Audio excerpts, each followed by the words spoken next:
Hi, Jonathan. I'm glad to be here, Bruno. Good to see you. Yes. How was the first impression on the market? How do you rate it? It's sunny. It's almost 80 degrees today. The Loews is full. The theaters are full. The conferences are full. So everybody seems to have a lot of energy. All right. What would you say to our friends that are not here, not enjoying, unfortunately, your services, that are first-time filmmakers, independent, that need to come? Why do they need to come to the market? Well, if you have a film, if you have a package, you first and foremost need to understand the marketplace. Film is not just an art, film is a business. And if you have a successful film, it means you have a film that the audience wanted to see. And when you're at the American film market, you touch the global audience. You understand what genres, what languages, what budgets are working. And first and foremost, it's that education to understand the industry. Then, of course, you're connecting. You're meeting people from all over the world. You know, someone once asked me, why do I need to come to a market? Well, if you were a band and you were a drummer, you couldn't meet the other members of your band in other cities. You have to get together face to face. And this is a collaborative art where producers and writers and creators and directors all meet. And it's so often that when they leave here, we hear about packages that are together, relationships that are built. So it's connecting with the marketplace, it's connecting with the global audience, it's understanding trends, it's getting education, it's everything that happens when thousands of filmmakers are in one place for a week. What do you recommend they should do to prepare their visit here? Well, let's talk about someone who has a project, but it's not financed yet. And when I say a project, I mean a fully developed screenplay. If you have an idea, if you have a book, if you have a synopsis, and that's all you have, don't come yet to the AFM unless you just want education. The first step is to have a finished screenplay that's ready to shoot. Then you start to look for the companies that are best suited for your screenplay. By budget, by genre, by language. We have about 400 companies that are here from all over the world, and you can look on our websites and see what is it about those companies that work for you. And then start to contact those companies to set up meetings, and then hone your pitch, create your pitch. Selling is a very, very difficult process. It's a very, very important skill. And too often creative producers believe since they created the film, they're the only ones that sell it. I promise you that no one who ever created a car also sold the car.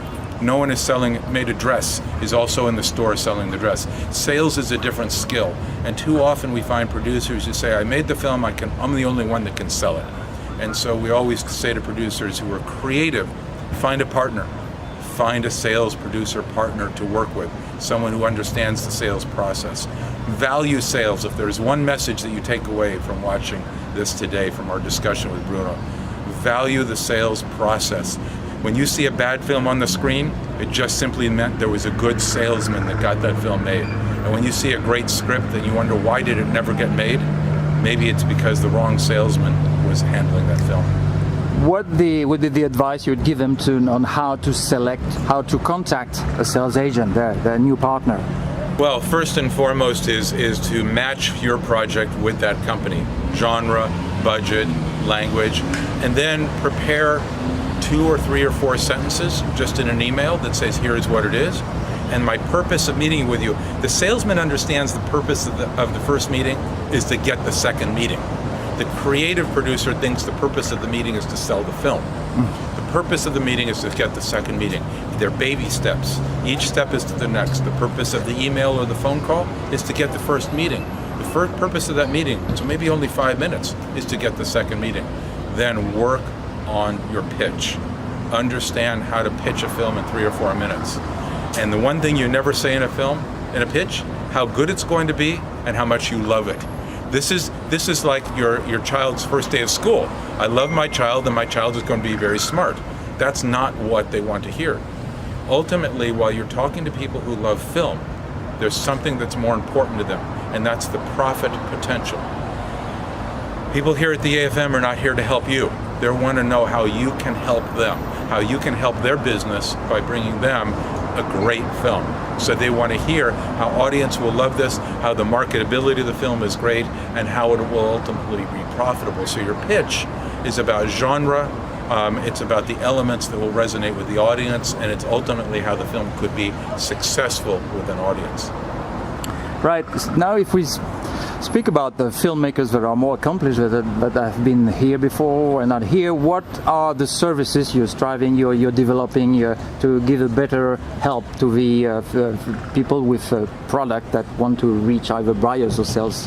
What new tools? It's interesting, as the industry changes, the tools that the experienced producer uses are sometimes the tools that the novice uses. A lot of it's the education. What is happening on blockchain? What are the changes in VOD? What's going on in the marketplace? If you came to the AFM 5 years ago, the marketplace would look completely different. So the producer that's coming for the first year, it is sort of like landing in a city, only going 2 blocks around and then leaving the city, and that is your view of the entire city. You have to come to the AFM multiple years to understand the trends in the marketplace. And so the producer that continues to repeat, they start to see the change. Once you see the direction of change, you see the trajectory. Because if you're making a film today, you're anticipating where the audience will be a year and a half or 2 years from now.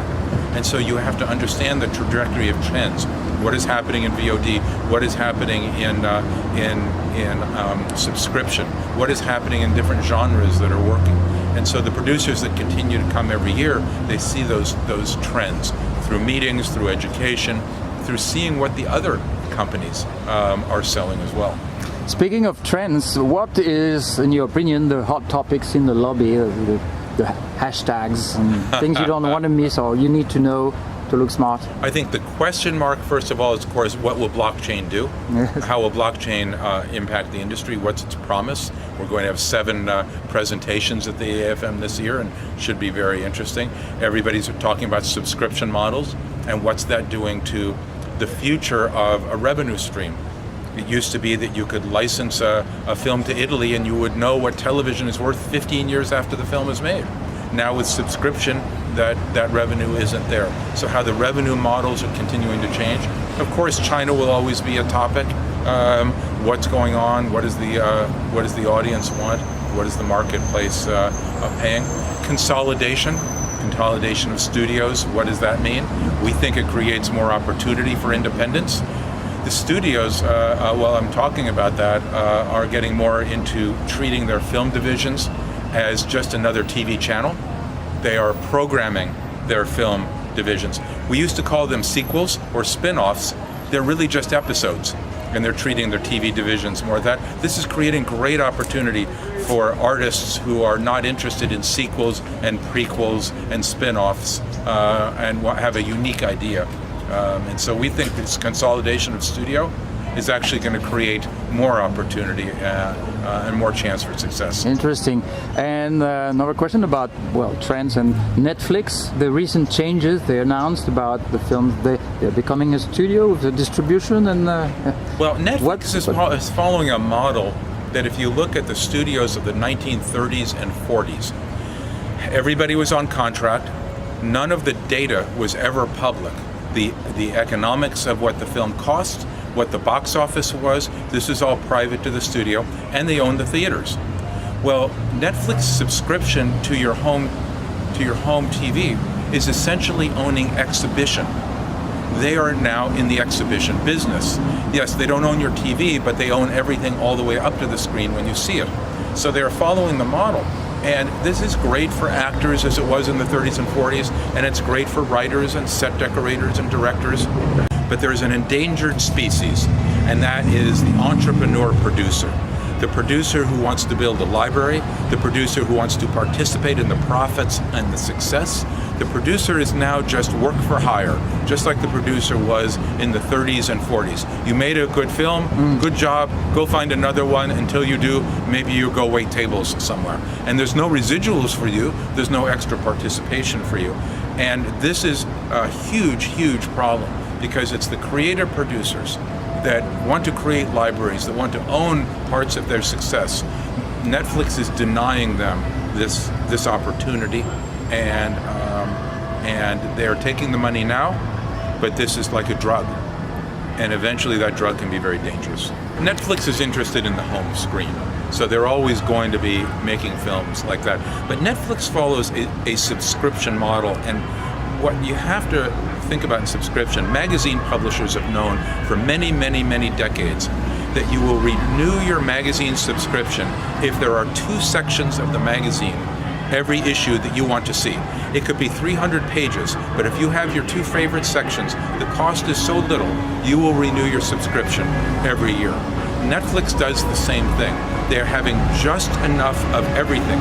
They have a deal with Adam Sandler. They have great documentaries. They have bits of everything. They are not interested in anything more than making sure they have just enough that you can't live without their subscription. As long as they can meet that minimum, that's all they care about. Yes, rock and roll in Santa Monica. That's look at me in Santa Monica. Can you give us the facts and figures briefly about the AFM, the numbers, what you're expecting, and? Sure. And at the AFM this year, we'll have about 7,500 participants from between 70 and 80 countries, about 1,000 production companies, territorial buyers coming from all over the world. We estimate about $1 billion in business will be done on films, about half of that on completed films, and about half of that on films that are still in development or in various areas of production. And what makes you happy, Jonathan? How do you measure the success of an AFM in addition of... What makes me happy is when I see the AFM cruise ship come to dock at the end of the week. Everybody leaves with smiles. They say everything I did that week I accomplished. I saw great films. I accomplished great businesses. I made new contacts, relationships that will last for a year, and I look forward to seeing everyone next year. This is what makes me happy. And congratulations. It must be your, what, 20th? 21st. 21st. Yes. Congratulations. It's amazing.